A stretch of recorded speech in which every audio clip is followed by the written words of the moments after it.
वाहे पहचानिए जो लरै दीन कै हेत। पुरजा पुरजा कट मरै कबहू ना छाड़ै खेत। दसां ही पातशाहियां दी पावन पवित्र जोत और छेवें पातशाह धन धन श्री गुरु हरगोबिंद साहिब जी महाराज जी दी पावन पवित्र हजूरी विच जुड़ मिल बैठी गुरु प्यारी साध संगत जी। सतगुरु जी दी बख्शिश कीती हुई फतेह परवानो जी। वाहेगुरु जी का खालसा वाहेगुरु जी की फतेह। गुरु प्यारी साध संगत जी, अज का जिहड़ा दिन है बसंत पंचमी। अज दे दिन बहुत सारे इतिहासक दिहाड़े अज दे दिन नाल जुड़ते हैं। आपां क्योंकि छेवें पातशाह श्री गुरु हरगोबिंद साहिब जी महाराज जी के स्थान ते जुड़ मिल बैठे हैं। जे आपां गल करिए कि की बसंत पंचमी का संबंध श्री गुरु हरगोबिंद साहिब जी महाराज दे नाल भी है, तां साध संगत जी माझे दे इलाके विच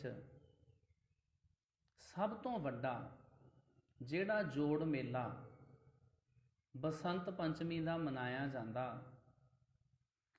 वो मनाया जाता है गुरुद्वारा शिहरटा साहिब विखे। वो जोड़ मेला मनाउण दा कारण की आ, क्योंकि श्री गुरु अर्जन साहिब जी महाराज जी दे घर विच इकलौते सपुत्र गुरु हरगोबिंद साहिब जी महाराज उन्हां दा प्रकाश होया सी। घर दे विच बच्चे दा जन्म होवे ते जिहड़े बाकी घर दे जी ने उन्हां नूं खुशी हुंदी आ, पर गुरु घर विच की होया सी भी इधरों श्री गुरु अर्जन साहिब जी महाराज दे घर विच गुरु हरगोबिंद साहिब जी महाराज जी दा प्रकाश होया ते उधरों जिहड़ा गुरु हरगोबिंद साहिब जी महाराज दा ताया सी प्रिथी चंद वो सड़ बल के कोले हो गया। ਉਹਨੂੰ बड़ा इस गल के उत्ते दुख होया कि गुरु अर्जन साहिब जी महाराज के घर विच बच्चे का जन्म क्यों होया, क्योंकि वो आस ला के बैठा सी भी गुरता गद्दी के उत्ते मैं बहना प्रिथी चंद चाहता सी। ਉਹਦੀ गल नहीं बनी। फिर उन्हें एक सैकंड चांस सोचा सी भी चलो जे मैं नहीं बह सकिया तो जिहड़ा मेरा पुत्र आ मेहरबान गुरता गद्दी दे उत्ते वो बह जाएगा। इन्हां दे घर किहड़ा कि औलाद होनी आ। गुरु अर्जन साहिब जी दे घर विच अकाल पुरख वाहिगुरू जी दे कौतक ने। गुरु हरगोबिंद साहिब जी महाराज का प्रकाश होया। गुरु अर्जन साहिब जी महाराज ने सोचा छोटे बच्चे दियां गुरु हरगोबिंद साहिब जी दियां किलकारियां हसना खेडना ताए दे कोलों जरिया नहीं जाना।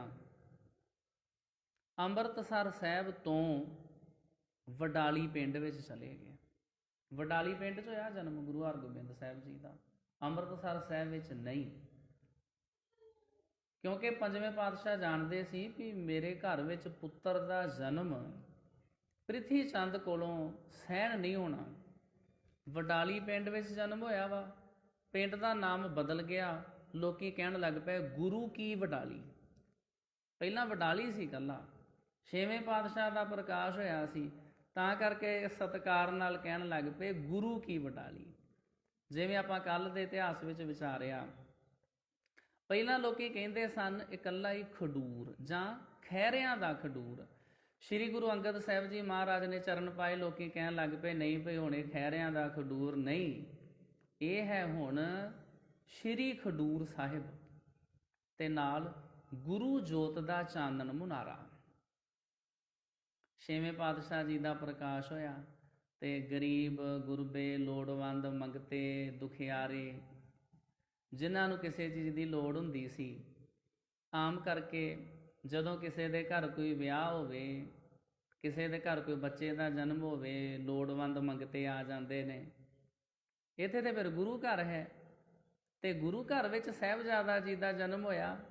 ਕੋਈ ਗੁਰੂ ਕੋਲੋਂ ਕੁਝ ਮੰਗਣ ਵਾਸਤੇ ਆ ਰਿਹਾ ਵੀ ਗੁਰੂ ਅਰਜਨ ਸਾਹਿਬ ਜੀ ਮਹਾਰਾਜ, ਤੁਹਾਡੇ ਘਰ ਵਿੱਚ ਖੁਸ਼ੀਆਂ ਦਾ ਸਮਾਂ ਆਇਆ। ਗੁਰੂ ਘਰ 'ਚ ਤੇ ਸਦਾ ਖੁਸ਼ੀਆਂ ਦਾ ਸਮਾਂ ਹੀ ਰਹਿੰਦਾ, ਗੁਰੂ ਘਰ 'ਚ ਕਦੀ ਸੋਗ ਦਾ ਸਮਾਂ ਨਹੀਂ ਹੁੰਦਾ। ਇੱਥੇ ਤੇ ਸਾਧ ਸੰਗਤ ਜੀ ਸ਼ਹਾਦਤਾਂ ਦੇ ਦਿਨ ਵੀ ਹੋਣ ਤੇ ਤਾਂ ਵੀ ਗੁਰੂ ਕੇ ਜੋਧੇ ਉਹਨੂੰ ਜੋੜ ਮੇਲੇ ਦਾ ਰੂਪ ਹੀ ਦਿੰਦੇ ਨੇ।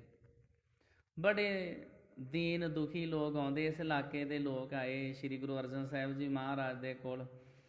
ਸੱਚੇ ਪਾਤਸ਼ਾਹ ਜੀ ਨੇ ਪੁੱਛਿਆ, ਦੱਸੋ ਨਗਰ ਨਿਵਾਸੀਓ, ਤੁਹਾਡੀ ਕੀ ਇੱਛਾ ਹੈ? ਪਿੰਡ ਦੇ ਲੋਕੀ ਕਹਿਣ ਲੱਗੇ ਵੀ ਸੱਚੇ ਪਾਤਸ਼ਾਹ ਜੀ, ਸਾਨੂੰ ਪਾਣੀ ਦੀ ਬਹੁਤ ਕਿੱਲਤ ਹੈ, ਦਿੱਕਤ ਹੈ ਬਹੁਤ, ਸਾਨੂੰ ਪੀਣ ਵਾਲਾ ਪਾਣੀ ਨਹੀਂ ਮਿਲਦਾ ਕਿਧਰੋਂ।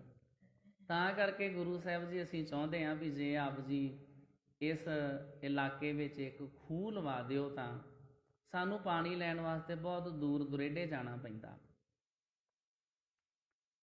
ਤੇ ਜਿਹੜੇ ਗੁਰੂ ਸਾਹਿਬ ਜੀ ਮਹਾਰਾਜ ਨੇ ਜਦੋਂ ਫਿਰ ਦਿੰਦੇ ਨੇ, ਫਿਰ ਝੋਲੀਆਂ ਭਰ ਦਿੰਦੇ ਨੇ। ਸ਼੍ਰੀ ਗੁਰੂ ਅਰਜਨ ਸਾਹਿਬ ਜੀ ਮਹਾਰਾਜ ਨੇ ਉੱਥੇ ਬਚਨ ਕੀਤਾ ਵੀ ਇੰਨਾ ਵੱਡਾ ਇਲਾਕਾ, ਇੰਨੇ ਤੁਸੀਂ ਲੋਕ, ਇੱਕ ਖੂਹ ਨਾਲ ਕੀ ਬਣੇਗਾ? ਖੂਹ ਲਵਾਵਾਂਗੇ, ਵਿਲੱਖਣ ਹੀ ਖੂਹ ਲਵਾਵਾਂਗੇ। ਸ਼੍ਰੀ ਗੁਰੂ ਅਰਜਨ ਸਾਹਿਬ ਜੀ ਮਹਾਰਾਜ ਨੇ ਖੂਹ ਦੀ ਖੁਦਵਾਈ ਸ਼ੁਰੂ ਕਰਵਾ ਦਿੱਤੀ। ਇੰਨਾ ਵੱਡਾ ਸਾਧ ਸੰਗਤ ਜੀ ਉਹ ਖੂਹ ਲੱਗਾ, ਇੱਕੇ ਟਾਈਮ ਉਹਦੀਆਂ ਸਾਈਡਾਂ ਤੇ ਖਲੋ ਕੇ 6 ਬੰਦੇ ਪਾਣੀ ਕੱਢ ਸਕਦੇ ਸੀ। ਛੇਵੇਂ ਪਾਤਸ਼ਾਹ ਦਾ ਪ੍ਰਕਾਸ਼ ਹੋਇਆ ਨਾ, ਤਾਂ ਕਰਕੇ ਉਹਦੇ ਉੱਤੇ ਲਾਈਆਂ ਗਈਆਂ 6 ਹਰਟਾਂ। 6 ਹਰਟਾਂ ਉਹਦੇ ਤੇ ਇੱਕੇ ਟਾਈਮ ਚੱਲਦੀਆਂ ਸੀ ਵੀ 6 ਲੋਕੀ ਆਪੋ ਆਪਣੀਆਂ ਬਾਲਟੀਆਂ ਭਰ ਸਕਣ, ਆਪੋ ਆਪਣੇ ਘੜੇ 6 ਲੋਕੀ ਭਰ ਸਕਦੇ ਹੋਣ। ਖੂਹ ਦਾ ਨਾਮ ਸੀ 6 ਹਰਟਾ, ਨਗਰ ਦਾ ਨਾਮ ਪੈ ਗਿਆ 6 ਹਰਟਾ ਸਾਹਿਬ। ਸਭ ਤੋਂ ਵੱਡਾ ਅੱਜ ਦੇ ਦਿਨ ਬਸੰਤ ਪੰਚਮੀ ਦਾ ਜੋੜ ਮੇਲਾ ਛੇਹਰਟਾ ਸਾਹਿਬ ਦੀ ਧਰਤੀ ਤੇ ਮਨਾਇਆ ਜਾਂਦਾ। ਅੱਜ ਦੇ ਦਿਨ ਸ਼੍ਰੀ ਗੁਰੂ ਹਰਗੋਬਿੰਦ ਸਾਹਿਬ ਜੀ ਮਹਾਰਾਜ ਨੂੰ ਪਹਿਲੀ ਵਾਰੀ ਛੇਹਰਟਾ ਸਾਹਿਬ ਤੋਂ ਸ਼੍ਰੀ ਅੰਮ੍ਰਿਤਸਰ ਸਾਹਿਬ ਵਿਖੇ ਲੈ ਕੇ ਆਏ ਸੀ। ਉਦੋਂ ਸਨ ਸੀ 1599, ਸਨ 1599 'ਚ ਸਿੱਖ ਸੰਗਤਾਂ ਨੇ ਬਹੁਤ ਖੁਸ਼ੀਆਂ ਮਨਾਈਆਂ ਵੀ ਗੁਰੂ ਹਰਗੋਬਿੰਦ ਸਾਹਿਬ ਜੀ ਮਹਾਰਾਜ ਆਪਣੇ ਘਰ ਆਏ ਹਨ। ਇਹ ਵੀ ਸਾਧ ਸੰਗਤ ਜੀ ਇਤਿਹਾਸ ਅੱਜ ਦੇ ਦਿਨ ਨਾਲ ਜੁੜਦਾ ਹੈ। ਦੂਸਰਾ ਸਾਧ ਸੰਗਤ ਜੀ, ਸਿੱਖ ਫਲਸਫੇ ਤਹਿਤ ਧਰਮ ਅੰਦਰ ਗ੍ਰਸਤ ਨੂੰ ਪ੍ਰਧਾਨ ਰੁਤਬਾ ਪ੍ਰਦਾਨ ਕੀਤਾ ਗਿਆ। ਸ਼ਹੀਦ ਪਿਤਾ ਦੇ ਸਪੁੱਤਰ ਸ਼੍ਰੀ ਗੁਰੂ ਗੋਬਿੰਦ ਸਿੰਘ ਜੀ ਅਤੇ ਸ਼ਹੀਦ ਸਾਹਿਬਜ਼ਾਦਿਆਂ ਦੇ ਮਾਤਾ ਜੀਤ ਕੌਰ ਜੀ ਦੇ ਗ੍ਰਸਤ ਦਾ ਜਿਸ ਰਮਣੀਕ ਸਰਜ਼ਮੀਨ ਤੇ ਆਗਾਜ਼ ਹੋਇਆ, ਉਸ ਨੂੰ ਅੱਜ ਅਸੀਂ ਗੁਰੂ ਕਾ ਲਾਹੌਰ ਦੇ ਨਾਮ ਨਾਲ ਜਾਣਦੇ ਹਾਂ। ਇਸ ਧਰਤੀ ਨੂੰ ਜਿੱਥੇ ਖਾਲਸੇ ਦੇ ਨਾਨਕਿਆਂ ਦੀ ਧਰਤੀ ਹੋਣ ਦਾ ਮਾਣ ਹਾਸਲ ਹੈ ਨਾ, ਜੇ ਕੋਈ ਪੁੱਛੇ ਵੀ ਖਾਲਸੇ ਦੇ ਨਾਨਕੇ ਕਿੱਥੇ ਆ, ਗੁਰੂ ਕੇ ਲਾਹੌਰ। ਤੇ ਸਾਧ ਸੰਗਤ ਜੀ ਉੱਥੇ ਅਥਾਹ ਕੁਦਰਤੀ ਸੁਹੱਪਣ ਦੇ ਆਗੋਸ਼ 'ਚ ਘਿਰੀ ਇੱਕ ਮੁਕੱਦਸ ਧਰਤੀ, ਗੁਰੂ ਜੀ ਨਾਲ ਸੰਬੰਧਿਤ ਇੱਕ ਕਈ ਅਲੌਕਿਕ ਘਟਨਾਵਾਂ ਦੀਆਂ ਯਾਦਗਾਰਾਂ ਆਪਣੇ ਸੀਨੇ 'ਚ ਸੰਭਾਲੀ ਬੈਠੀ ਆ। ਇਹ ਮੁਕੱਦਸ ਅਸਥਾਨ ਸ਼੍ਰੀ ਅਨੰਦਪੁਰ ਸਾਹਿਬ ਤੋਂ ਲਹਿੰਦੇ ਪਾਸੇ ਕਰੀਬ 15 ਕਿਲੋਮੀਟਰ ਦੀ ਦੂਰੀ 'ਤੇ ਸਥਿਤ ਹੈ। ਤੇ ਸਾਧ ਸੰਗਤ ਜੀ, ਅੱਜ ਤੋਂ ਕਰੀਬ 21 ਸਾਲ ਪਹਿਲਾਂ ਅਸੀਂ ਅਨੰਦਪੁਰ ਸਾਹਿਬ ਤੋਂ ਗੁਰੂ ਕੇ ਲਾਹੌਰ ਦੇ ਦਰਸ਼ਨ ਦਿਦਾਰੇ ਤੁਰ ਕੇ ਕਰਨ ਵਾਸਤੇ ਗਏ ਸਾਂ। ਪ੍ਰਿੰਸੀਪਲ ਸੁਰਿੰਦਰ ਸਿੰਘ ਹੋਰੀ ਸਾਨੂੰ ਲੈ ਕੇ ਗਏ ਸੀ ਤੇ ਨਾਲੇ ਉੱਥੋਂ ਦਾ ਇਤਿਹਾਸ ਜਾਣ ਕੇ ਆਏ ਸੀ। ਇਤਿਹਾਸਕ ਹਵਾਲਿਆਂ ਅਨੁਸਾਰ ਲਾਹੌਰ ਨਿਵਾਸੀ ਹਰ ਜਸ ਸੁਪੱਖੀ ਨੇ 1684 ਈਸਵੀ ਮੁਤਾਬਕ 23 ਹਾੜ ਨੂੰ ਜਦੋਂ ਆਪਣੀ ਧੀ ਜੀਤੋ ਜੀ ਦੀ ਮੰਗਣੀ ਉਪਰੰਤ ਸ਼੍ਰੀ ਦਸ਼ਮੇਸ਼ ਪਿਤਾ ਜੀ ਨਾਲ ਆਨੰਦ ਕਾਰਜ ਕੀਤੇ ਜਾਣ ਦਾ ਮੁਬਾਰਕ ਸੰਕਲਪ ਅਖਤਿਆਰ ਕੀਤਾ ਤਾਂ ਉਹ ਇਹਨਾਂ ਪਹਾੜੀਆਂ ਤੇ ਸ਼ਿਕਾਰ ਖੇਡਦੇ ਹੋਏ ਗੁਰੂ ਸਾਹਿਬ ਨੂੰ ਮਿਲੇ ਸਨ। ਗੁਰੂ ਜੀ ਵੱਲੋਂ ਇਸ ਰਿਸ਼ਤੇ ਨੂੰ ਪ੍ਰਵਾਨਗੀ ਦਿੱਤੇ ਜਾਣ ਤੇ ਜਦੋਂ ਭਾਈ ਹਰਜਸ ਜੀ ਨੇ ਆਪਣੀ ਸੁਪੁੱਤਰੀ ਦਾ ਆਨੰਦ ਕਾਰਜ ਲਾਹੌਰ 'ਚ ਕੀਤੇ ਜਾਣ ਦੀ ਇੱਛਾ ਪ੍ਰਗਟਾਈ ਤਾਂ ਗੁਰੂ ਜੀ ਨੇ ਆਪਣੇ ਮੁਖਾਰ ਬਿੰਦ ਤੋਂ ਬਚਨ ਉਚਾਰਦਿਆਂ ਕਿਹਾ ਸੀ ਕਿ ਅਸੀਂ ਇੱਥੇ ਹੀ ਨਵਾਂ ਲਾਹੌਰ ਵਸਾ ਦਿਆਂਗੇ, ਕਿਉਂਕਿ ਆਨੰਦਪੁਰ ਸਾਹਿਬ ਤੋਂ ਲਾਹੌਰ ਜਾਣਾ ਸੰਗਤ ਨੂੰ ਮੁਸ਼ਕਲ ਸੀ। ਅੱਜ ਵਾਂਗੂ ਆਵਾਜਾਈ ਦੇ ਸਾਧਨ ਇੰਨੇ ਨਹੀਂ ਸੀ ਹੁੰਦੇ। ਕਿੱਥੇ ਆਨੰਦਪੁਰ ਸਾਹਿਬ ਆ, ਉੱਥੋਂ ਫਿਰ ਇੱਧਰ ਨੂੰ ਕਿਧਰ ਨੂੰ ਗੜ੍ਹ ਸ਼ੰਕਰ, ਜਲੰਧਰ, ਕਰਤਾਰਪੁਰ, ਅੰਮ੍ਰਿਤਸਰ, ਫਿਰ ਜਾ ਕੇ ਕਿਤੇ ਲਾਹੌਰ ਆਉਣਾ ਸੀ।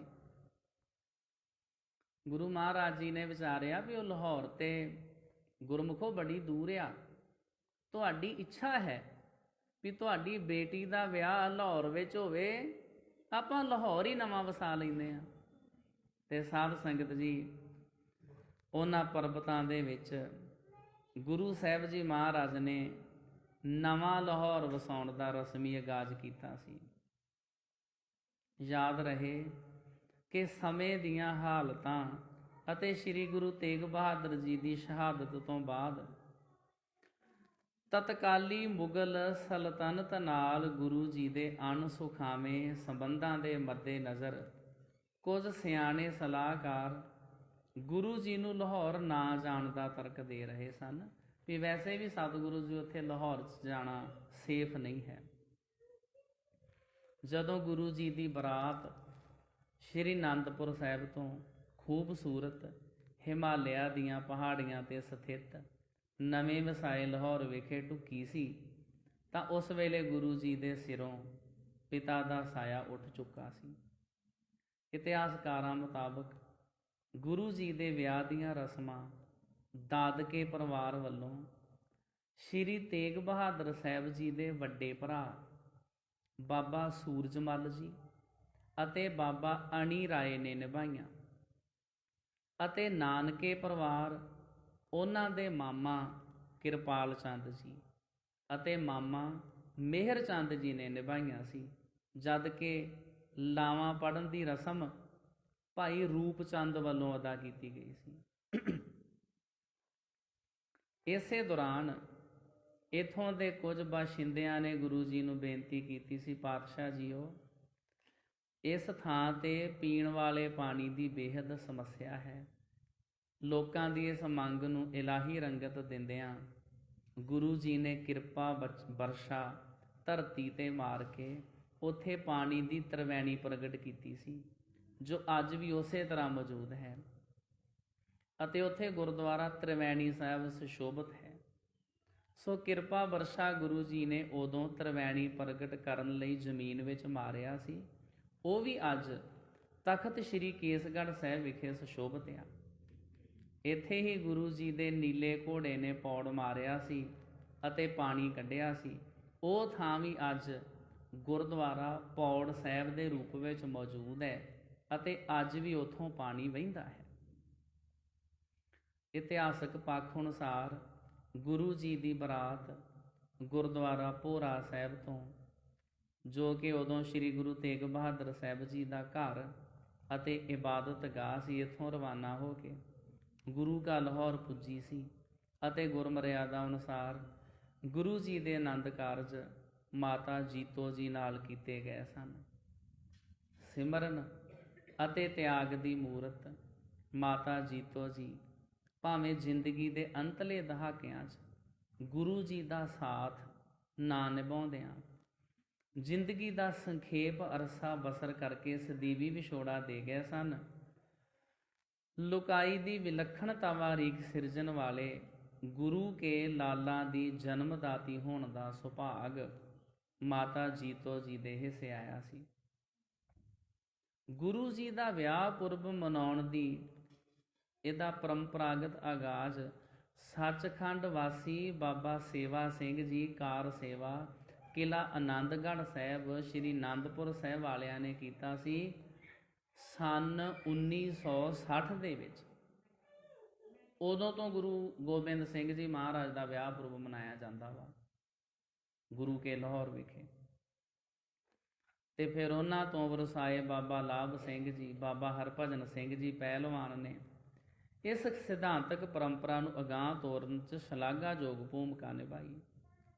ਉਹਨਾਂ ਦੇ ਸੱਚਖੰਡ ਪਿਆਨਾ ਕਰ ਜਾਣ ਤੋਂ ਬਾਅਦ ਅੱਜ ਬਾਬਾ ਸੁੱਚਾ ਸਿੰਘ ਜੀ ਅਤੇ ਬਾਬਾ ਸਤਨਾਮ ਸਿੰਘ ਜੀ ਇਸ ਪਰੰਪਰਾ 'ਤੇ ਪਹਿਰਾ ਦੇ ਰਹੇ ਹਨ। ਤੇ ਅੱਜ ਵੀ ਸਾਧ ਸੰਗਤ ਜੀ ਗੁਰੂ ਕੇ ਲਾਹੌਰ ਵਿਖੇ ਸ਼੍ਰੀ ਗੁਰੂ ਗੋਬਿੰਦ ਸਿੰਘ ਜੀ ਮਹਾਰਾਜ ਜੀ ਦਾ ਜਦੋਂ ਵਿਆਹ ਪੁਰਬ ਮਨਾਇਆ ਜਾਂਦਾ, ਸ਼ਰਧਾਵਾਨ ਸੰਗਤਾਂ ਸਾਰਾ ਸਾਲ ਆਪਣੇ ਘਰਾਂ ਦੇ ਵਿੱਚ ਦੇਸੀ ਘਿਓ ਤਾਂ ਕਰਕੇ ਸੰਗਤਾਂ ਜੋੜਦੀਆਂ ਰਹਿੰਦੀਆਂ, ਇਹ ਬਾਬੇ ਦੇ ਵਿਆਹ ਵਿੱਚ ਅਸੀਂ ਹਿੱਸਾ ਪਾਉਣਾ ਹੈ। ਦੇਸੀ ਘਿਓ ਦੀਆਂ ਸਾਧ ਸੰਗਤ ਜੀ ਉੱਥੇ ਮਠਿਆਈਆਂ ਤਿਆਰ ਕੀਤੀਆਂ ਜਾਂਦੀਆਂ।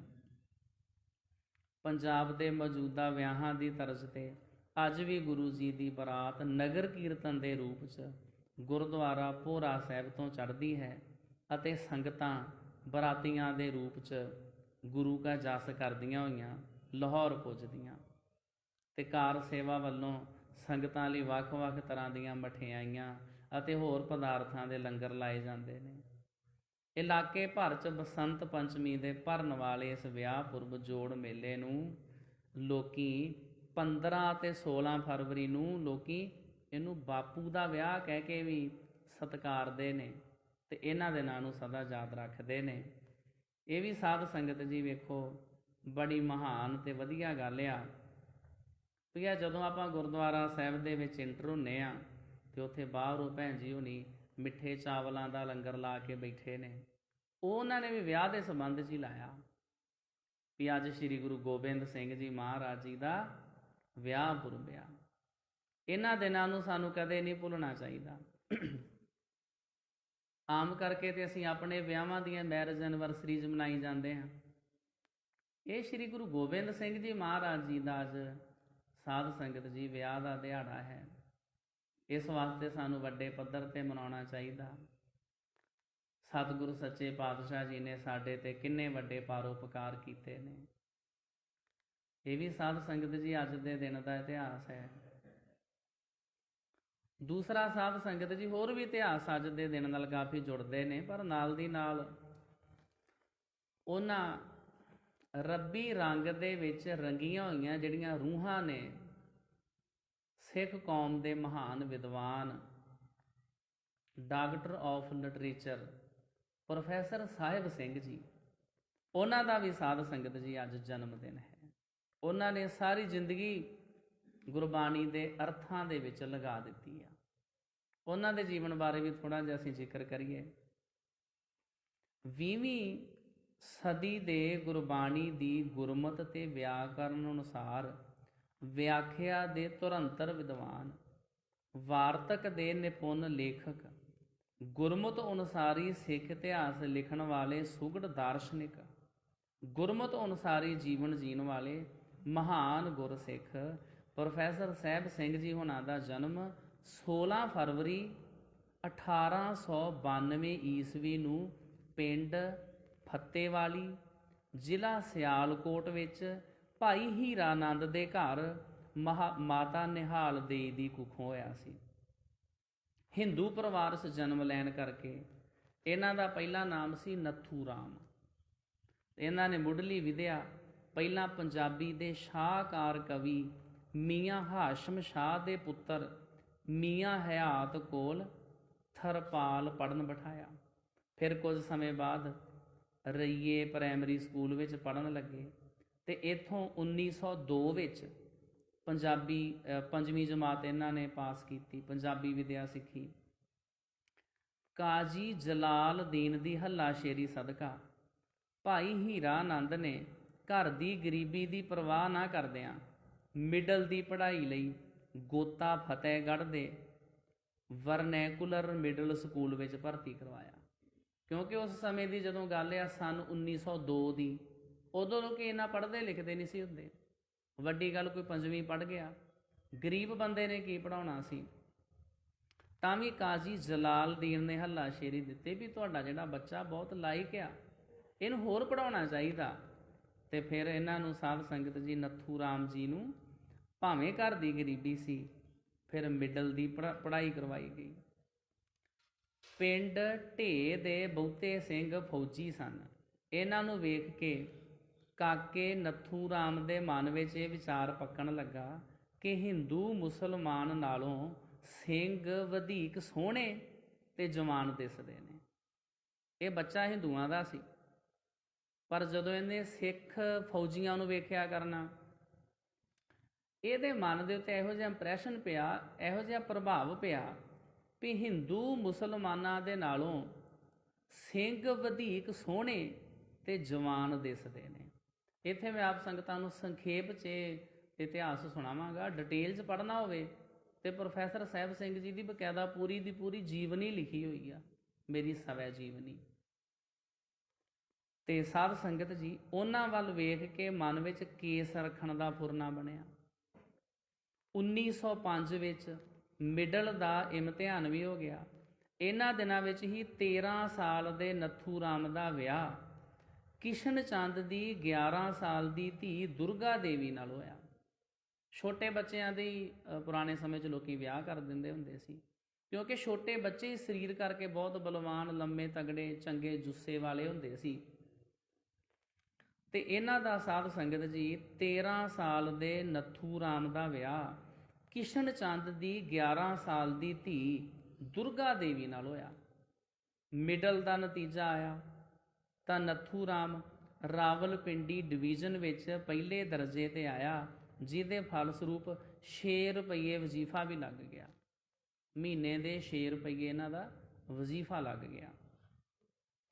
ਗਰਮੀਆਂ ਦੀਆਂ ਛੁੱਟੀਆਂ ਵਿੱਚ ਇੱਕ ਦਿਨ ਘਰ ਨੱਥੂ ਰਾਮ ਦੀ ਦਾਦੀ ਦੀ ਭੈਣ ਦਾ ਦੋਤਰਾ, ਉਹਦਾ ਨਾਂ ਸੀ ਮਹਾਰਾਜ, ਜੋ ਹੁਣ ਪਾਹੁਲ ਲੈ ਕੇ ਧਰਮ ਸਿੰਘ ਬਣ ਚੁੱਕਾ ਸੀ, ਉਹ ਮਿਲਣ ਆਇਆ।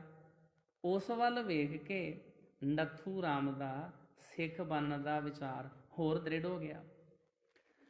ਧਰਮ ਸਿੰਘ ਦੀ ਬਦੌਲਤ ਹੀ ਕਲਾਸ ਵਾਲਾ ਦੀ ਸਿੰਘ ਸਭਾ ਦੁਆਰਾ ਕਰਵਾਏ ਗਏ ਖੰਡੇ ਬਾਟੇ ਦੀ ਪਹੁਲ ਦੇ ਸਮਾਗਮ ਵਿੱਚ ਹੀ ਸਿੱਖ ਬਣਨ ਲਈ ਨੱਥੂ ਰਾਮ ਤੇ ਤੁਲਸੀ ਰਾਮ ਪੁੱਜ ਗਏ। ਇਹ ਜਿਹੜਾ ਸ਼ਬਦ ਆਇਆ ਨਾ ਜੀ ਕਲਾਸ ਵਾਲਾ, ਇੱਥੇ ਮੈਨੂੰ ਚੇਤਾ ਆ ਗਿਆ ਵਾ, ਇੱਕ ਸਾਡੇ ਕਵੀ ਹੋਏ ਨੇ ਸਰਦਾਰ ਕਰਤਾਰ ਸਿੰਘ ਜੀ ਕਲਾਸਵਾਲੀਆ।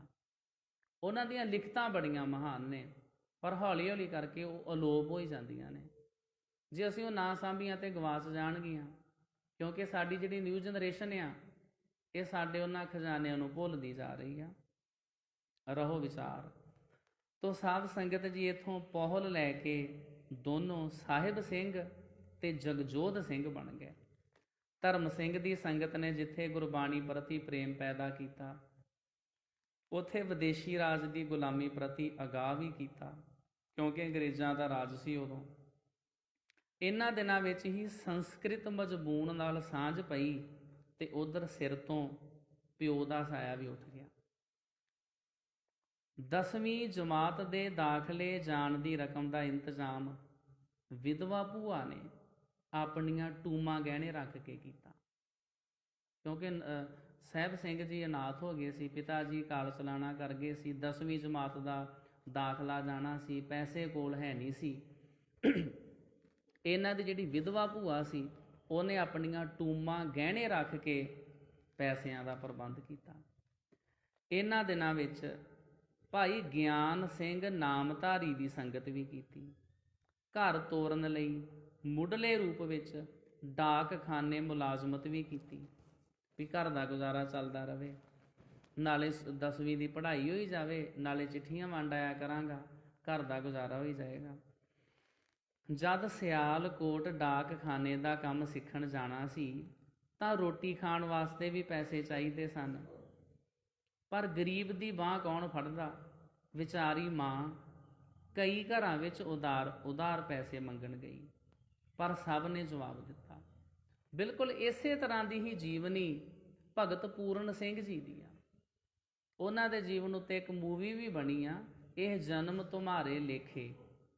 ਇਹੋ ਜਿਹੀਆਂ ਚੀਜ਼ਾਂ ਸਾਨੂੰ ਦੇਖਣੀਆਂ ਅਤੇ ਆਪਣੇ ਬੱਚਿਆਂ ਨੂੰ ਦਿਖਾਉਣੀਆਂ ਚਾਹੀਦੀਆਂ ਨੇ, ਜਿਨ੍ਹਾਂ ਨਾਲ ਬੱਚਿਆਂ 'ਚ ਪੋਜ਼ਿਟਿਵਿਟੀ ਆਵੇ, ਉਹਨਾਂ ਦੇ ਵਿੱਚ ਚੰਗੇ ਵਿਚਾਰ ਪੈਦਾ ਹੋਣ। ਭਗਤ ਪੂਰਨ ਸਿੰਘ ਜੀ ਦੀ ਜੀਵਨੀ ਵੀ ਐਸੀ ਆ। ਤੇ ਸਾਧ ਸੰਗਤ ਜੀ, ਮਾਂ ਨੇ ਕਈ ਘਰਾਂ ਵਿੱਚੋਂ ਉਧਾਰ ਪੈਸੇ ਮੰਗੇ, ਪਰ ਸਾਰੇ ਪਾਸਿਓਂ ਜਵਾਬ ਮਿਲਿਆ।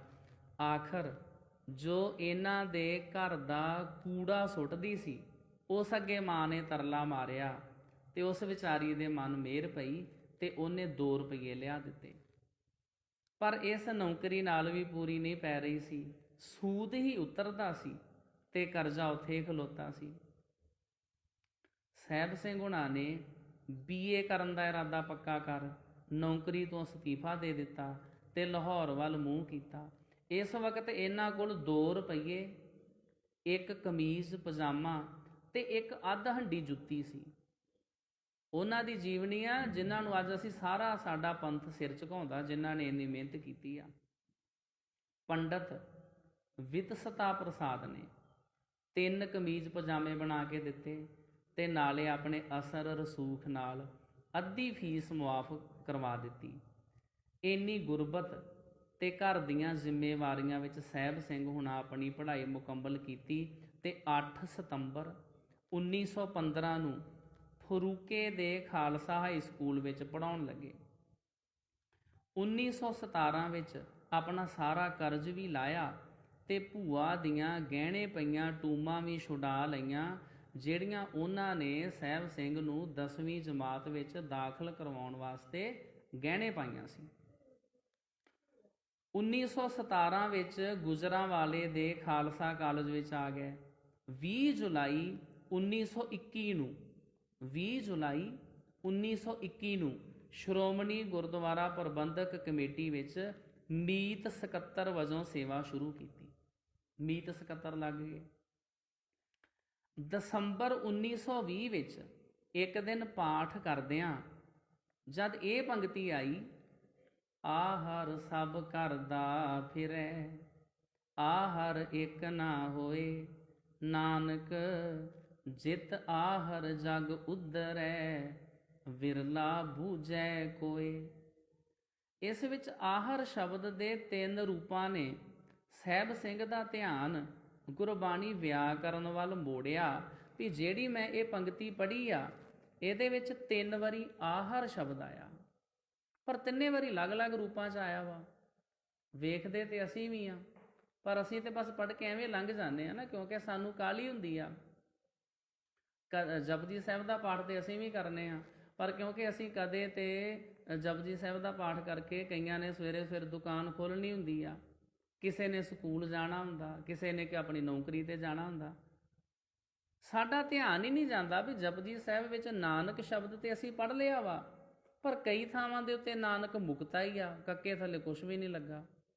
ਕਈ ਥਾਵਾਂ ਦੇ ਉੱਤੇ ਨਾਨਕ ਦੇ ਕੱਕੇ ਨੂੰ ਸਿਹਾਰੀ ਲੱਗੀ ਆ, ਕਈ ਥਾਵਾਂ ਦੇ ਉੱਤੇ ਨਾਨਕ ਦੇ ਕੱਕੇ ਨੂੰ ਔਂਕੜ ਲੱਗੀ ਆ। ਵੀ ਇਹ ਫਰਕ ਕਿਉਂ ਆ?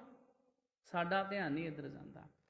ਪ੍ਰੋਫੈਸਰ ਸਾਹਿਬ ਸਿੰਘ ਜੀ ਦਾ ਧਿਆਨ ਗਿਆ ਇਸ ਪੰਕਤੀ ਵੱਲ ਵੀ ਇਹਦੇ ਵਿੱਚ ਜਿਹੜਾ ਆਹਰ ਸ਼ਬਦ ਆ ਉਹ 3 ਰੂਪਾਂ 'ਚ ਆਇਆ, ਪਰ ਦਫ਼ਤਰੀ ਕੰਮਕਾਜ ਕਰਕੇ ਇਸ ਪਾਸੇ ਬਹੁਤਾ ਉਦਮ ਨਾ ਕਰ ਸਕੇ। ਜਦ ਸ਼੍ਰੋਮਣੀ ਕਮੇਟੀ ਬੈਨ ਹੋਈ ਤਾਂ ਆਪ ਨੂੰ ਵੀ ਗ੍ਰਿਫਤਾਰ ਕੀਤਾ ਗਿਆ। ਜੇਲ੍ਹ ਵਿੱਚ ਆਪ ਨੇ ਆਪਣਾ ਬਹੁਤਾ ਸਮਾਂ ਗੁਰਬਾਣੀ ਵਿਆਕਰਨ ਤੇ ਲਾਇਆ। ਆਮ ਕਰਕੇ ਜੇਲ੍ਹਾਂ ਦੇ ਵਿੱਚੋਂ ਵੀ ਵਿਦਵਾਨ ਪੈਦਾ ਹੁੰਦੇ ਨੇ, ਕਿਉਂਕਿ ਉੱਥੇ ਪੜ੍ਹਨ ਵਾਸਤੇ ਬਹੁਤਾ ਸਮਾਂ ਮਿਲ ਜਾਂਦਾ। ਜਦੋਂ ਪ੍ਰੋਫੈਸਰ ਸਾਹਿਬ ਸਿੰਘ ਜੀ ਸ਼੍ਰੋਮਣੀ ਕਮੇਟੀ 'ਚ ਮੀਤ ਸਕੱਤਰ ਸੀ, ਧਿਆਨ ਤੇ ਉਦੋਂ ਹੈਗਾ ਸੀ ਵੀ ਇਹ ਕੰਮ ਕਰਨਾ ਵਾ, ਪਰ ਸਮਾਂ ਹੀ ਨਹੀਂ ਸੀ, ਰੁਝੇਵੇਂ ਬਹੁਤ ਜ਼ਿਆਦਾ ਸੀ, ਹੋਰ ਆਲੇ ਦੁਆਲੇ ਬੜਾ ਕੰਮ ਸੀ। ਪਰ ਤਾਂ ਵੀ ਇੱਕ ਮਨ ਦੇ ਵਿੱਚ ਚਿਣਕ ਸੀ, ਇੱਕ ਮਨ ਵਿੱਚ ਇੱਛਾ ਸੀ ਵੀ ਮੈਂ ਫਲਾਨਾ ਕੰਮ ਕਰਾਂਗਾ। ਇਸ ਤਰ੍ਹਾਂ ਹੋ ਜਾਂਦਾ।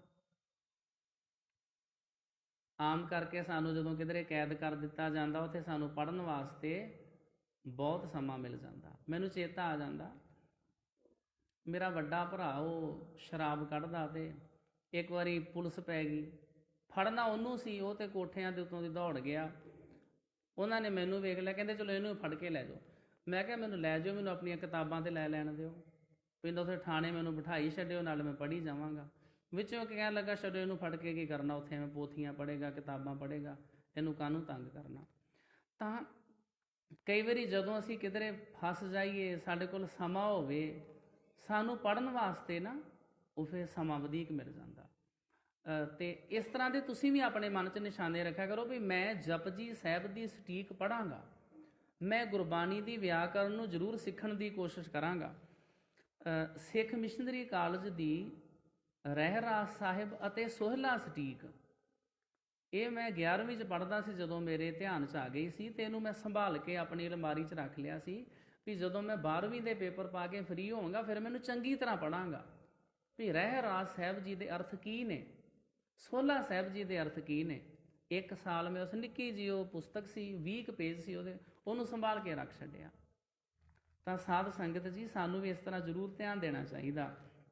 ਜਦੋਂ ਜੇਲ੍ਹ ਵਿੱਚ ਗਏ ਅਤੇ ਜੇਲ੍ਹ ਵਿੱਚ ਆਪ ਨੇ ਆਪਣਾ ਬਹੁਤਾ ਸਮਾਂ ਗੁਰਬਾਣੀ ਵਿਆਕਰਨ 'ਤੇ ਲਾਇਆ।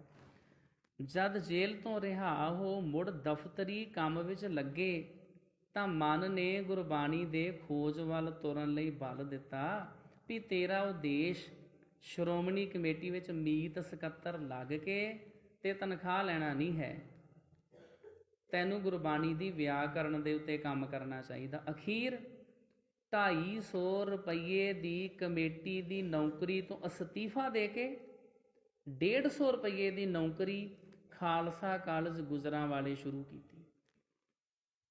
ਵੇਖੋ, ਜਿਨ੍ਹਾਂ ਦੇ ਕੋਈ ਨਿਸ਼ਾਨੇ ਹੁੰਦੇ ਨੇ, ਲੋਕੀ ਉੱਪਰ ਨੂੰ ਜਾਂਦੇ ਵੀ ਸਾਡੀ ਇਨਕਮ ਵੱਧ ਜਾਵੇ। ਪ੍ਰੋਫੈਸਰ ਸਾਹਿਬ ਸਿੰਘ ਹੋਰਾਂ ਨੇ ਕੀ ਕੀਤਾ, ਸ਼੍ਰੋਮਣੀ ਕਮੇਟੀ ਵਿੱਚੋਂ ਮੀਤ ਸਕੱਤਰ ਦੀ ਪੋਸਟ ਤੋਂ ਅਸਤੀਫਾ ਦੇ ਦਿੱਤਾ। ਜਿੱਥੇ 250 ਰੁਪਈਏ ਤਨਖਾਹ ਮਿਲਦੀ ਸੀ, ਕਿਹੜੀ ਨੌਕਰੀ ਕੀਤੀ ਜਿੱਥੇ 150 ਰੁਪਇਆ ਤਨਖਾਹ ਮਿਲਦੀ ਸੀ। 1929 ਵਿੱਚ ਖਾਲਸਾ ਕਾਲਜ ਅੰਮ੍ਰਿਤਸਰ ਵਾਲਿਆਂ ਨੇ ਸੱਦਾ ਪੱਤਰ ਦਿੱਤਾ ਤਾਂ ਗੁਜਰਾਂਵਾਲੇ ਤੋਂ ਵਿਹਲੇ ਹੋ ਕੇ ਜਦ ਅੰਮ੍ਰਿਤਸਰ ਪੁੱਜੇ ਤਾਂ ਇਹਨਾਂ ਨੇ ਰਾਜਨੀਤਿਕ ਕਾਰਨਾਂ ਕਰਕੇ ਖੜੇ ਪੈਰ ਨੌਕਰੀ ਤੋਂ ਜਵਾਬ ਦੇ ਦਿੱਤਾ। ਫਲਸਰੂਪ ਦੁਬਾਰਾ ਕਮੇਟੀ ਵਿੱਚ 150 ਰੁਪਏ ਮਹੀਨੇ 'ਤੇ ਸੁਪਰਡੈਂਟ ਦੀ ਨੌਕਰੀ ਸ਼ੁਰੂ ਕੀਤੀ, ਪਰ ਵਾਹਿਗੁਰੂ ਨੇ ਉਹਨਾਂ ਕੋਲੋਂ ਹੋਰ ਸੇਵਾ ਲੈਣੀ ਸੀ, ਸੋ ਦੁਬਾਰਾ ਫਿਰ ਉਹਨਾਂ ਨੇ ਨੌਕਰੀ ਖਾਲਸਾ ਕਾਲਜ ਅੰਮ੍ਰਿਤਸਰ ਵਿੱਚ ਸ਼ੁਰੂ ਕੀਤੀ। ਇਹਨਾਂ ਦਿਨਾਂ ਵਿੱਚ ਹੀ ਪ੍ਰੋਫੈਸਰ ਸਾਹਿਬ ਸਿੰਘ ਨੇ ਭਗਤ ਬਾਣੀ, ਪੱਟ ਬਾਣੀ ਅਤੇ ਵਿਆਕਰਨ ਉੱਪਰ ਕੰਮ ਕੀਤਾ। ਜਿਹੜੀ ਪ੍ਰੋਫੈਸਰ ਸਾਹਿਬ ਸਿੰਘ ਜੀ ਦੀ ਲਿਖੀ ਹੋਈ ਵਿਆਕਰਨ ਹੈ ਨਾ, ਗੁਰਬਾਣੀ ਵਿਆਕਰਨ, ਜੇ ਉਹਨੂੰ ਕਿਧਰੇ ਖੋਲ੍ਹ ਕੇ ਬੈਠ ਜਾਈਏ ਤਾਂ ਇੱਕ ਵਾਰੀ ਸਾਡਾ ਦਿਮਾਗ ਚਕਰਾ ਜਾਂਦਾ, ਇੰਨਾ ਡੀਪਲੀ ਲਿਖਿਆ ਇਹੋ ਜਿਹੇ ਸ਼ਬਦ ਲਿਖੇ ਨੇ। ਹੈ ਸਾਰੀ ਗੁਰੂ ਗ੍ਰੰਥ ਸਾਹਿਬ ਜੀ ਦੇ ਬਾਰੇ ਹੀ ਆ, ਪਰ ਉਹ ਕੁਝ ਲਿਖ ਦਿੱਤਾ ਜੋ ਕੁਝ ਅਸੀਂ ਕਦੇ ਸੋਚਿਆ ਹੀ ਨਹੀਂ। ਇਹ ਕਾਰਦੰਤਕ ਹੈ, ਇਹ ਵਿਸਮਕ ਹੈ, ਇਹੋ ਜਿਹੇ ਸ਼ਬਦ ਨੇ ਜਿਨ੍ਹਾਂ ਬਾਰੇ ਸਾਨੂੰ ਪਤਾ ਹੈ ਕੁਝ ਨਹੀਂ ਚੱਲਦਾ, ਅਤੇ ਗੁਰਬਾਣੀ ਦੀ ਹੈ ਉਹ ਵਿਆਕਰਨ। ਅਤੇ ਸਾਧ ਸੰਗਤ ਜੀ, ਇਹਨਾਂ ਦਿਨਾਂ ਵਿੱਚ ਹੀ ਪ੍ਰੋਫੈਸਰ ਸਾਹਿਬ ਸਿੰਘ ਨੇ ਭਗਤ ਬਾਣੀ, ਪੱਟ ਬਾਣੀ ਅਤੇ ਵਿਆਕਰਨ ਉੱਪਰ ਕੰਮ ਕੀਤਾ। ਇਹਨਾਂ ਦੇ ਲੇਖ ਵੱਡੇ ਵੱਡੇ ਰਸਾਲੇ ਅਤੇ ਅਖਬਾਰਾਂ 'ਚ ਛਪਦੇ ਸੀ। 1952 ਵਿੱਚ ਖਾਲਸਾ ਕਾਲਜ ਤੋਂ ਰਿਟਾਇਰ ਹੋ ਕੇ ਉਹ ਸ਼ਹੀਦ ਸਿੱਖ ਮਿਸ਼ਨਰੀ ਕਾਲਜ, ਜਿਹੜਾ ਸ਼੍ਰੋਮਣੀ ਕਮੇਟੀ ਵੱਲੋਂ ਅੰਮ੍ਰਿਤਸਰ ਸਾਹਿਬ ਦੇ ਵਿੱਚ ਚੱਲਦਾ ਵਾ, ਉਹਦੇ ਪ੍ਰਿੰਸੀਪਲ ਬਣ ਗਏ। ਉਹ ਗੁਰਬਾਣੀ ਦੇ ਵਿਆਖਿਆਕਾਰ ਹੀ ਨਹੀਂ, ਗੁਰਬਾਣੀ ਦੀ ਕਮਾਈ ਵਾਲੇ ਮਹਾਂਪੁਰਖ ਸਨ। ਸਵੇਰੇ ਨਿਤਨੇਮ ਵਕਤ ਵਿਦਿਆਰਥੀਆਂ ਤੋਂ ਪਹਿਲਾਂ ਦਰਬਾਰ ਵਿੱਚ ਹਾਜ਼ਰ ਹੁੰਦੇ ਸੀ, ਰਾਜਨੀਤੀ ਤੋਂ ਦੂਰੀ ਬਣਾ ਕੇ ਚੱਲਦੇ ਸਨ। ਆਪਣੇ ਹੱਥੀਂ ਜਿਹੜੇ ਵਿਦਿਆਰਥੀਆਂ ਦੇ ਬਾਥਰੂਮ ਸੀ ਨਾ, ਉਹਨਾਂ ਦੀ ਸਫਾਈ ਤੱਕ ਆਪਣੇ ਹੱਥੀਂ ਕਰਦੇ ਸੀ ਪ੍ਰੋਫੈਸਰ ਸਾਹਿਬ ਸਿੰਘ ਜੀ, ਅਤੇ ਨਾਲ ਵਿਦਿਆਰਥੀਆਂ ਨੂੰ ਲਾ ਲੈਂਦੇ ਸੀ। ਸਾਹਿਬ ਸਿੰਘ ਉਹਨਾਂ ਦਾ ਜੀਵਨ ਬਹੁਤ ਸਾਦਗੀ ਭਰਪੂਰ ਅਤੇ ਗੁਰਮਤਿ ਅਨੁਸਾਰ ਸੀ। ਉਹ ਕਿੰਨੇ ਗੁਰੂ ਨੂੰ ਸਮਰਪਿਤ ਸਨ, ਇਸ ਗੱਲ ਤੋਂ ਅੰਦਾਜ਼ਾ ਲਗਾ ਲਓ ਕਿ ਪੰਜਾਬ ਐਜੂਕੇਸ਼ਨ ਬੋਰਡ ਨੇ ਪ੍ਰੋਫੈਸਰ ਸਾਹਿਬ ਸਿੰਘ ਹੋਣਾ ਨਾਲ ਸੰਪਰਕ ਕੀਤਾ ਕਿ ਉਹ ਪੰਜਾਬੀ ਵਿਆਕਰਨ ਬਣਾ ਕੇ ਦੇਣ, ਪੰਜਾਬੀ ਦੀ ਗ੍ਰਾਮਰ ਬਣਾ ਕੇ ਦੇਣ। ਇਸ ਦੇ ਇਵਜ਼ ਵਿੱਚ ਬੋਰਡ ਉਹਨਾਂ ਨੂੰ 20,000 ਰੁਪਈਏ ਦੇਵੇਗਾ। ਪਰ ਇਸ ਗੁਰਮੁਖ ਰੂਹ ਨੇ ਇਹ ਕਹਿ ਕੇ ਇਨਕਾਰ ਕਰ ਦਿੱਤਾ ਕਿ ਮੇਰੇ ਪਾਸ ਜੋ ਸਮਾਂ ਹੈ ਉਸ ਦਾ ਇੱਕ ਇੱਕ ਪਲ ਗੁਰੂ ਲਈ ਹੈ।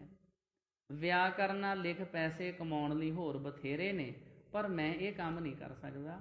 ਮੈਨੂੰ ਤੁਹਾਡਾ ਉਹ 20,000 ਰੁਪਈਆ ਨਹੀਂ ਚਾਹੀਦਾ, ਮੈਂ 150 ਰੁਪਈਆ ਮਹੀਨੇ 'ਤੇ ਨੌਕਰੀ ਕਰ ਲਾਂਗਾ, ਪਰ ਮੈਂ ਪੜ੍ਹਾਵਾਂਗਾ ਵਿਦਿਆਰਥੀਆਂ ਨੂੰ ਜਿਹੜੇ ਗੁਰਬਾਣੀ ਸਿੱਖਣਾ ਚਾਹੁੰਦੇ ਆ। 7 ਜਨਵਰੀ 1971 ਨੂੰ ਪੰਜਾਬੀ ਯੂਨੀਵਰਸਿਟੀ ਨੇ ਪ੍ਰੋਫੈਸਰ ਸਾਹਿਬ ਸਿੰਘ ਦੀ ਘਾਲਣਾ ਨੂੰ, ਇਹਨਾਂ ਦੀ ਮਿਹਨਤ ਨੂੰ ਨਤਮਸਤਕ ਹੁੰਦਿਆਂ ਇਹਨਾਂ ਨੂੰ ਡੀ.ਲਿਟ ਭਾਵ doctor of literature the degree ਨਾਲ ਸਨਮਾਨਿਤ ਕੀਤਾ। ਪਿਛਲੇ 5 ਸਾਲ ਜ਼ਿੰਦਗੀ ਦੇ ਸਿਹਤ ਪੱਖੋਂ ਬਹੁਤ ਚੰਗੇ ਨਹੀਂ ਰਹੇ। ਪਹਿਲਾਂ ਚੱਲਣਾ ਫਿਰਨਾ ਬੰਦ ਹੋਇਆ, ਫਿਰ ਬੋਲਣੋਂ ਵੀ ਰਹਿ ਗਏ, ਨਜ਼ਰ ਤੇ ਸੁਣਨ ਸ਼ਕਤੀ ਵੀ ਘਟ ਗਈ, ਯਾਦਾਸ਼ਤ ਤੇ ਬਹੁਤ ਅਸਰ ਪਿਆ। ਅਖੀਰ ਕੌਮ ਦਾ ਇਹ ਮਹਾਨ ਵਿਦਵਾਨ 29 ਅਕਤੂਬਰ 1977 ਨੂੰ ਸਦੀਵੀ ਤੌਰ ਤੇ ਸਰੀਰ ਕਰਕੇ ਇਸ ਦੁਨੀ ਸੁਹਾਵੇ ਬਾਗ ਨੂੰ ਛੱਡ ਗਿਆ, ਪਰ ਆਪਣੀ ਕਲਮ ਦੇ ਸਦਕਾ ਉਹ ਹਮੇਸ਼ਾ ਜਿੰਦਾ ਰਹੇਗਾ। ਪ੍ਰੋਫੈਸਰ ਸਾਹਿਬ ਸਿੰਘ ਦੀਆਂ 40 ਦੇ ਕਰੀਬ ਲਿਖਤਾਂ ਨੇ, ਜਿਨ੍ਹਾਂ ਵਿੱਚੋਂ ਪ੍ਰਸਿੱਧ ਨੇ ਇੱਕ ਤੇ ਗੁਰੂ ਗ੍ਰੰਥ ਸਾਹਿਬ ਜੀ ਦਾ ਦਰਪਣ ਆ 10 ਜਿਲਦਾਂ ਦੇ ਵਿੱਚ। ਜਿਹੜੇ ਹਰਿਮੰਦਰ ਸਾਹਿਬ ਜਦੋਂ ਲਾਈਵ ਕੀਰਤਨ ਦਾ ਟੈਲੀਕਾਸਟ ਹੁੰਦਾ, ਜਿਹੜੇ ਨੀਚੇ ਅਰਥ ਡਿਸਪਲੇ ਹੁੰਦੇ ਨੇ ਨਾ, ਪ੍ਰੋਫੈਸਰ ਸਾਹਿਬ ਸਿੰਘ ਦੇ ਕੀਤੇ ਹੋਏ ਨੇ। ਮੋਬਾਈਲਾਂ ਦੇ ਵਿੱਚ ਜਿਹੜੇ ਅਸੀਂ ਅਰਥ ਦੇਖਦੇ ਹਾਂ, ਚਾਹੇ ਉਹ ਗੁਰਬਾਣੀ ਸਰਚਰ ਐਪਲੀਕੇਸ਼ਨ ਹੋਵੇ, ਚਾਹੇ ਈ ਗੁਰਬਾਣੀ ਹੋਵੇ, ਚਾਹੇ ਆਈ ਗ੍ਰੰਥ ਹੋਵੇ, ਚਾਹੇ ਗੁਰਬਾਣੀ ਐਕਸਪਲੋਰਰ ਹੋਵੇ, ਚਾਹੇ ਈਸ਼ਰ ਮਾਈਕਰੋ ਮੀਡੀਆ ਹੋਵੇ, ਇਹਨਾਂ ਵਿੱਚ ਜਿਹੜੇ ਅਰਥ ਵਰਤੇ ਜਾਂਦੇ ਨੇ ਪ੍ਰੋਫੈਸਰ ਸਾਹਿਬ ਸਿੰਘ ਜੀ ਦੇ, ਸਾਰਿਆਂ ਨਾਲੋਂ ਜ਼ਿਆਦਾ ਜਿਹੜੇ ਅਥੈਂਟਿਕ ਅਰਥ ਮੰਨੇ ਜਾਂਦੇ ਉਹ ਪ੍ਰੋਫੈਸਰ ਸਾਹਿਬ ਸਿੰਘ ਦੇ ਮੰਨੇ ਜਾਂਦੇ ਨੇ। ਗੁਰਬਾਣੀ ਦੀ ਵਿਆਕਰਨ ਲਿਖੀ ਆ, 10 ਗੁਰੂ ਸਾਹਿਬਾਨਾਂ ਦੇ ਜੀਵਨ ਨਾਲ ਸੰਬੰਧਿਤ 10 ਕਿਤਾਬਾਂ ਲਿਖੀਆਂ, 10 ਗੁਰੂਆਂ ਦਾ ਜੀਵਨ, ਬਾਣੀਆਂ, ਕਹਾਣੀਆਂ, ਸਿਮਰਨ ਦੀਆਂ ਬਰਕਤਾਂ, ਬੁਰਾਈ ਦਾ ਟਾਕਰਾ, ਸਿੱਖ ਸਿਦਕ ਨਹਾਰੇ, ਸਦਾਚਾਰਕ ਲੇਖ, ਗੁਰਮਤਿ ਪ੍ਰਕਾਸ਼, ਧਰਮ ਤੇ ਸਦਾਚਾਰ, ਆਦ ਬੀੜ ਬਾਰੇ, ਸਰਬੱਤ ਦਾ ਭਲਾ, ਗੁਰਬਾਣੀ ਤੇ ਇਤਿਹਾਸ ਬਾਰੇ, ਮੇਰੀ ਜੀਵਨ ਕਹਾਣੀ ਇਹਨਾਂ ਦੀ ਆਪਣੀ ਸਵੈ ਜੀਵਨੀ ਆ, ਭਗਤ ਬਾਣੀ ਦੀ ਸਟੀਕ ਆ ਜਿਹਦੀਆਂ 5 ਜਿਲਦਾਂ ਨੇ, ਨਿਤਨੇਮ ਦੀ ਸਟੀਕ, ਆਸਾ ਦੀ ਵਾਰ ਦੀ ਸਟੀਕ, ਭੱਟਾਂ ਦੇ ਸਵਈਏ ਸਟੀਕ, ਤੇ ਹੋਰ ਵੀ ਕਈ ਬਾਣੀਆਂ ਦੇ ਸਟੀਕ ਨੇ। ਪ੍ਰੋਫੈਸਰ ਸਾਹਿਬ ਸਿੰਘ ਜੀ ਨੇ ਆਪਣੀ ਸਾਰੀ ਜ਼ਿੰਦਗੀ ਸਾਧ ਸੰਗਤ ਦੀ ਸਿੱਖੀ ਪ੍ਰਚਾਰ ਦੇ ਵਿੱਚ ਲਗਾ ਦਿੱਤੀ, ਪਰ ਅੱਜ ਦੇ ਸਮੇਂ ਵਿੱਚ ਉਹਨਾਂ ਨੇ ਜਿਹੜੀ ਇੰਨੀ ਮਿਹਨਤ ਕੀਤੀ ਹੈ ਉਸ ਤੋਂ ਅਸੀਂ ਦੂਰ ਹੁੰਦੇ ਜਾ ਰਹੇ ਹਾਂ। ਸਾਨੂੰ ਚਾਹੀਦਾ ਵੀ ਅਸੀਂ ਹੌਲੀ ਹੌਲੀ ਕਰਕੇ ਗੁਰਬਾਣੀ ਦੇ ਅਰਥ ਜ਼ਰੂਰ ਪੜ੍ਹੀਏ ਅਤੇ ਸਿੱਖੀਏ। ਤਾਂ ਸਾਧ ਸੰਗਤ ਜੀ, ਅੱਜ ਦਾ ਜਿਹੜਾ ਦਿਹਾੜਾ ਬਸੰਤ ਪੰਚਮੀ ਦਾ, ਇੱਕ ਤੇ ਅੱਜ ਦੇ ਦਿਨ ਪਹਿਲੀ ਵਾਰੀ ਸ੍ਰੀ ਗੁਰੂ ਹਰਗੋਬਿੰਦ ਸਾਹਿਬ ਜੀ ਮਹਾਰਾਜ ਨੂੰ ਛੇਹਰਟਾ ਸਾਹਿਬ ਤੋਂ ਅੰਮ੍ਰਿਤਸਰ ਸਾਹਿਬ ਵਿਖੇ ਲਿਆਂਦਾ ਗਿਆ ਸੀ ਸੰਨ 1599 ਵਿੱਚ। ਤਾਂ ਕਰਕੇ ਛੇਹਰਟਾ ਸਾਹਿਬ ਵਿਖੇ ਬਹੁਤ ਵੱਡੇ ਪੱਧਰ 'ਤੇ ਬਸੰਤ ਪੰਚਮੀ ਦਾ ਜੋੜ ਮੇਲਾ ਮਨਾਇਆ ਜਾਂਦਾ ਹੈ। ਦੂਸਰਾ ਸਾਧ ਸੰਗਤ ਜੀ, ਅੱਜ ਦੇ ਦਿਨ ਗੁਰੂ ਕੇ ਲਾਹੌਰ ਵਿੱਚ ਸ੍ਰੀ ਗੁਰੂ ਗੋਬਿੰਦ ਸਿੰਘ ਜੀ ਮਹਾਰਾਜ ਜੀ ਦਾ ਮਾਤਾ ਜੀਤ ਕੌਰ ਜੀ ਦੇ ਨਾਲ ਵਿਆਹ ਹੋਇਆ ਸੀ। ਤੀਸਰਾ ਸਾਧ ਸੰਗਤ ਜੀ, ਅੱਜ ਪ੍ਰੋਫੈਸਰ ਸਾਹਿਬ ਸਿੰਘ ਜੀ ਦਾ ਜਨਮ ਦਿਨ ਹੈ। ਤੇ ਚੌਥਾ ਸਾਧ ਸੰਗਤ ਜੀ, ਅੱਜ ਦੇ ਦਿਨ ਸ੍ਰੀ ਗੁਰੂ ਤੇਗ ਬਹਾਦਰ ਸਾਹਿਬ ਜੀ ਮਹਾਰਾਜ ਜਦੋਂ ਔਰੰਗਜ਼ੇਬ ਦੇ ਸੱਦੇ 'ਤੇ ਹਿੰਦੂ ਲੋਕਾਂ ਨੂੰ ਇਹ ਭਰੋਸਾ ਦੇ ਕੇ ਕਿ ਅਗਰ ਔਰੰਗਜ਼ੇਬ ਸਾਨੂੰ ਮੁਸਲਮਾਨ ਬਣਾ ਲਵੇਗਾ ਤਾਂ ਬਾਕੀ ਦੇ ਹਿੰਦੂ ਲੋਕ ਆਪੇ ਮੁਸਲਮਾਨ ਬਣ ਜਾਣਗੇ, ਜਦੋਂ ਦਿੱਲੀ ਵੱਲ ਨੂੰ ਜਾ ਰਹੇ ਸਨ ਤੇ ਪਟਿਆਲੇ ਜਿੱਥੇ ਗੁਰਦੁਆਰਾ ਅੱਜ ਕੱਲ੍ਹ ਦੂਖ ਨਿਵਾਰਨ ਸਾਹਿਬ ਬਣਿਆ ਹੋਇਆ, ਉੱਥੇ ਪਹਿਲਾਂ ਸੀ ਪਿੰਡ ਲਹਿਲ, ਉੱਥੇ ਸ੍ਰੀ ਗੁਰੂ ਤੇਗ ਬਹਾਦਰ ਸਾਹਿਬ ਜੀ ਮਹਾਰਾਜ ਗਏ। ਇੱਕ ਭਾਗ ਰਾਮ ਝਿਊਰ ਸੀ, ਉਹਨੇ ਬੇਨਤੀ ਕੀਤੀ ਸੀ ਵੀ ਗੁਰੂ ਸਾਹਿਬ ਜੀ ਸਾਡੇ ਪਿੰਡ 'ਚ ਬਹੁਤ ਬਿਮਾਰੀਆਂ ਫੈਲੀਆਂ ਹੋਈਆਂ, ਆਪ ਜੀ ਉੱਥੇ ਚਰਨ ਪਾਓ। ਉੱਥੇ ਇੱਕ ਛਪੜੀ ਸੀ, ਇੱਕ ਪਿੱਪਲ ਦਾ ਰੁੱਖ ਸੀ, ਉਹਦੇ ਥੱਲੇ ਸ੍ਰੀ ਗੁਰੂ ਤੇਗ ਬਹਾਦਰ ਸਾਹਿਬ ਜੀ ਮਹਾਰਾਜ ਨੇ ਟਿਕਾਣਾ ਕੀਤਾ।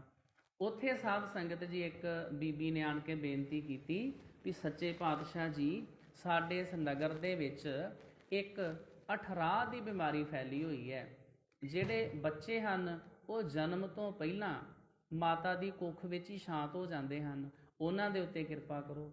ਸ੍ਰੀ ਗੁਰੂ ਤੇਗ ਬਹਾਦਰ ਸਾਹਿਬ ਜੀ ਮਹਾਰਾਜ ਨੇ ਉੱਥੇ ਸੰਗਤਾਂ ਨੂੰ ਸੁੱਖ ਬਖਸ਼ਿਸ਼ ਕੀਤੇ, ਉਹਨਾਂ ਦੇ ਦੁੱਖ ਰੋਗ ਦੂਰ ਕੀਤੇ।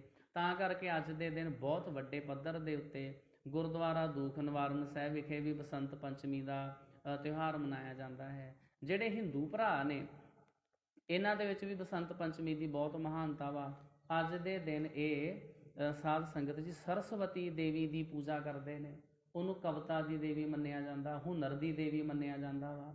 ਕਾਮਦੇਵ ਦੀ ਪੂਜਾ ਕਰਦੇ, ਉਹਦੀ ਘਰ ਵਾਲੀ ਰਤੀ ਦੀ ਪੂਜਾ ਕਰਦੇ ਨੇ ਕਿ ਸਾਡੇ ਘਰ ਗ੍ਰਸਤੀ ਵਿੱਚ ਸੁੱਖ ਬਣਿਆ ਰਵੇ। ਬਸੰਤ ਪੰਚਮੀ ਵਾਲੇ ਦਿਨ ਇੱਕ ਹੋਰ ਘਟਨਾ ਲਾਹੌਰ 'ਚ ਹੋਈ ਸੀ।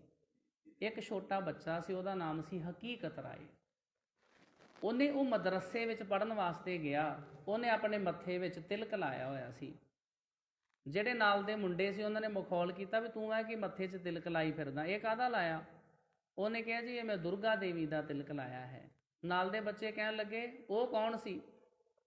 ਉਸ ਬੱਚੇ ਨੇ ਐਕਸਪਲੇਨ ਕਰਦਿਆਂ ਹੋਇਆ ਦੱਸਿਆ, ਕਹਿਣ ਲੱਗਾ ਜਿਵੇਂ ਤੁਹਾਡੇ ਧਰਮ ਵਿੱਚ ਬੀਬੀ ਫਾਤਮਾ ਹੈ ਹਜ਼ਰਤ ਮੁਹੰਮਦ ਸਾਹਿਬ ਜੀ ਦੀ ਬੇਟੀ, ਇਸੇ ਤਰ੍ਹਾਂ ਉਹਨੇ ਕਿਹਾ ਵੀ ਅਸੀਂ ਹਿੰਦੂ ਲੋਕ ਹਾਂ, ਸਾਡੇ ਧਰਮ 'ਚ ਦੁਰਗਾ ਦੇਵੀ ਮੰਨਿਆ ਜਾਂਦਾ ਹੈ। ਜਿਹੜਾ ਕਾਜੀ ਸੀ ਉਹ ਪੜ੍ਹਾ ਕੇ ਚਲਿਆ ਗਿਆ। ਬਾਅਦ ਵਿੱਚ ਬੱਚਿਆਂ ਦੇ ਵਿੱਚ ਲੜਾਈ ਝਗੜਾ ਹੋ ਗਿਆ। ਮੁਸਲਮਾਨ ਬੱਚਿਆਂ ਨੇ ਇਹਦੇ ਪੱਥਰ ਵੀ ਮਾਰੇ। ਇਹ ਜਿਹੜੇ ਸੀ ਗਿਣਤੀ 'ਚ ਜ਼ਿਆਦੇ ਸੀ।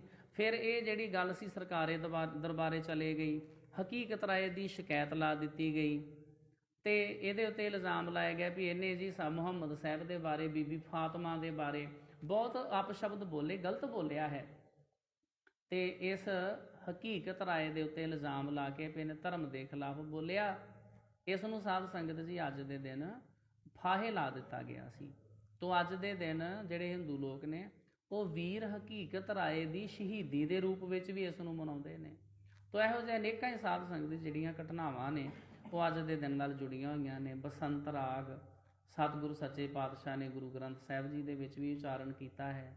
ਬਸੰਤ ਦੀ ਰੁੱਤ ਹੈ ਅਤੇ ਰਾਗੀ ਸਿੰਘ ਵੀ ਬਸੰਤ ਰਾਗ ਦੇ ਵਿੱਚ ਇਹਨਾਂ ਦਿਨਾਂ ਦੇ ਵਿੱਚ ਕੀਰਤਨ ਕਰਦੇ ਹਨ। ਸਤਿਗੁਰੂ ਸੱਚੇ ਪਾਤਸ਼ਾਹ ਜੀ ਕਿਰਪਾ ਕਰਨ। ਹੋਈਆਂ ਭੁੱਲਾਂ ਗਲਤੀਆਂ ਦੀ ਮਾਫੀ ਫਤਿਹ ਪ੍ਰਵਾਨੋ ਜੀ। ਵਾਹਿਗੁਰੂ ਜੀ ਕਾ ਖਾਲਸਾ, ਵਾਹਿਗੁਰੂ ਜੀ ਕੀ ਫਤਿਹ।